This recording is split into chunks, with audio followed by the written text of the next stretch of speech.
नमस्कार, आदाब। This is Imran, this is my show pure history. मैं भारत का संविधान हूँ। मैं भारत का संविधान हूँ, ना किसी से कम हूँ और ना किसी से ज्यादा हूँ। मैं जो कुछ भी हूँ इस देश का अटल कानून हूँ। ये देश मेरे कहने पे ही चलेगा, ना धर्म से, ना जाति से, ना वर्ण व्यवस्था से, ना और किसी चीज से चलेगा। ये जो चलेगा मेरे कहने पे ही चलेगा,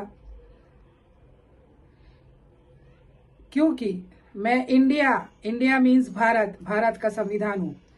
धर्म सबका अपना पर्सनल होगा, गीता, बाइबल, कुरान ये सबके दिल में होगा, सबके दिल में होगा, सबका पर्सनल होगा।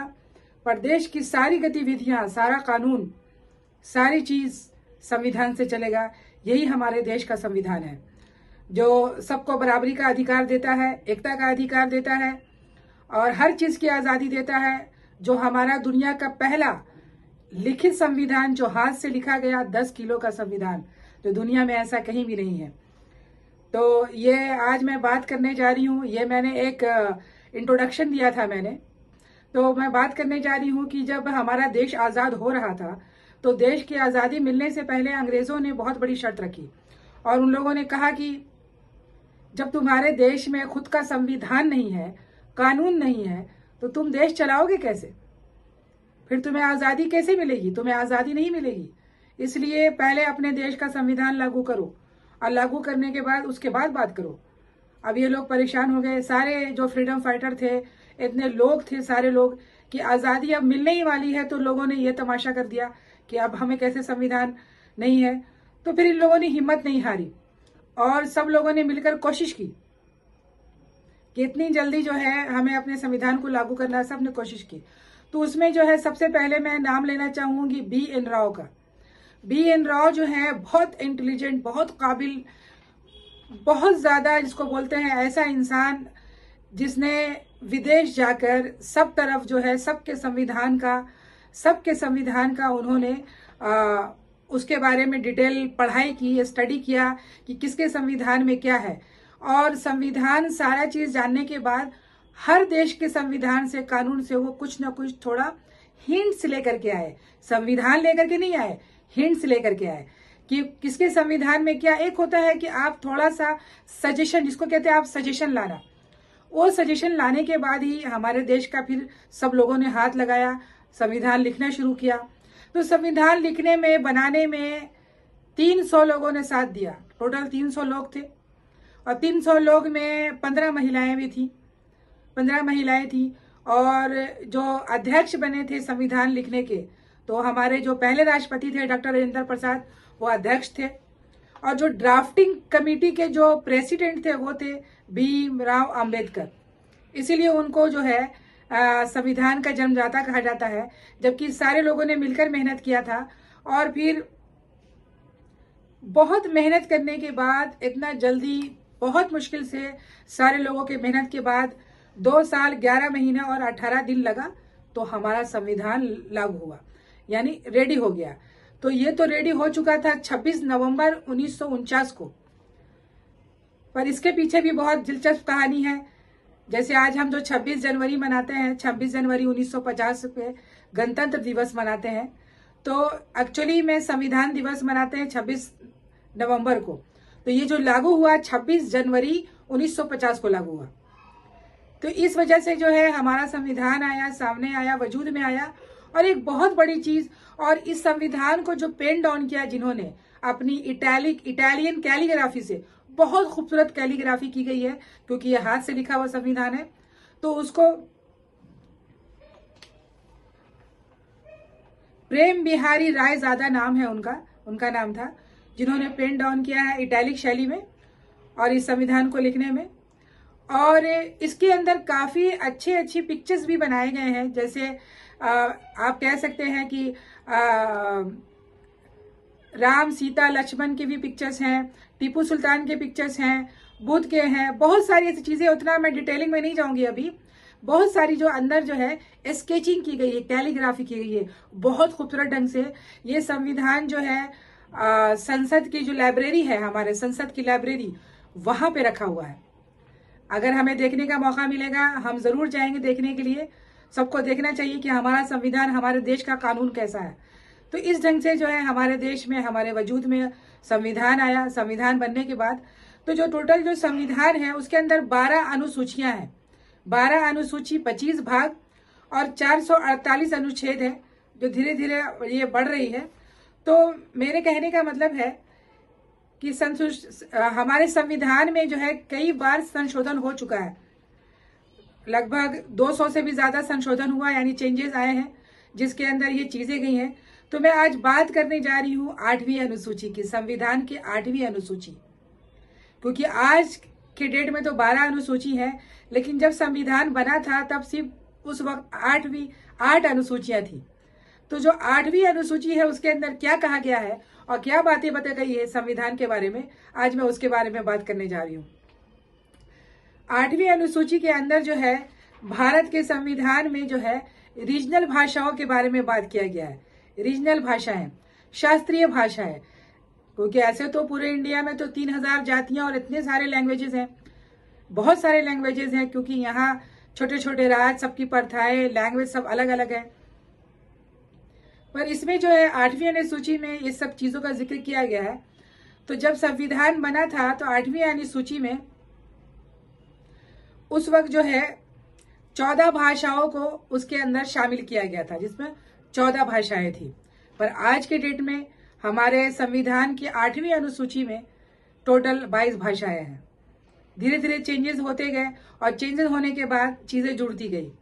तो 8वीं जो अनुसूची है उसके अंदर जो भाषाएं हैं मैं उसका नाम लेना चाहूंगी। आसामी है, बंगाली है, बोडो है, डोगरी है, गुजराती है, हिंदी है, कन्नड़ है, कश्मीरी है, कोंकणी है, मलयालम है, मणिपुरी है, मराठी है, मैथिली है, नेपाली है, उड़िया है, पंजाबी, संस्कृत, संथाली, सिंधी, तमिल, तेलुगु, उर्दू।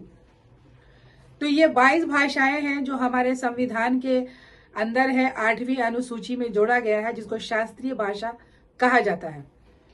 और जैसे मैं आज इंडियन करेंसी के बारे में भी बात करूंगी कि जो हमारा जो नोट है, जो इंडियन करेंसी है, उसके अंदर टोटल 15 भाषाएं लिखी हुई हैं।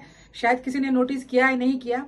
इंग्लिश और हिंदी के अलावा, इंग्लिश और हिंदी मिला के 17 भाषाएं हैं हमारे नोट के ऊपर। 17 भाषाएं हैं हमारे नोट के ऊपर। ये सब जो हमारे करेंसी पे जो भाषाएं लिखी हुई हैं मैं उनका भी नाम लेना चाहूंगी जो करेंसी के ऊपर है। उसमें आसामी है, बंगाली है, गुजराती है, कन्नड़ है, कश्मीरी है, कोंकणी है, मलयालम है, मराठी, नेपाली, उड़िया, पंजाबी, संस्कृत, तमिल, तेलुगु, उर्दू, हिंदी, इंग्लिश। तो ये सारी भाषाएं हमारे देश की करेंसी पे लिखी हुई हैं, नोट के पीछे लिखा हुआ है। और जो फ्रंट साइड है उस पे इंग्लिश और हिंदी में लिखा हुआ है। मैं धारक को 500, 1000 या 250 नोट देने का वादा करता हूँ। ये नोट के फ्रंट में लिखा हुआ है। तो टोटल जो है इसमें जो है 17 भाषाएं हैं। तो मैंने आज ये टॉपिक क्यों चूज किया, मैं आज इस टॉपिक पे क्यों बात करना चाह रही हूँ, इसका कोई ना कोई एक रीजन होगा कि भाई मैंने ये टॉपिक, संविधान तो बहुत बड़ा है, इतनी सारी अनुसूचियां हैं, इतने सारे 25 भाग हैं उसके, और इतना सारा जो है उसके अनुच्छेद हैं। तो ये अलग विषय है, मैं अलग अलग बातें करूंगी। पर आज का टॉपिक मैंने इसलिए चूज किया है, जो 8वीं अनुसूची है जिसके अंदर शास्त्रीय भाषाओं के बारे में है, तो मुझे ताज्जुब है और बहुत ज्यादा ताज्जुब है कि इस देश का, यानी भारत देश का जो सबसे प्राचीन भाषा, जो सबकी जननी है, यानी प्राकृत भाषा और पाली भाषा, ये हमारे संविधान में नहीं है और ना ही ये हमारे करेंसी में है।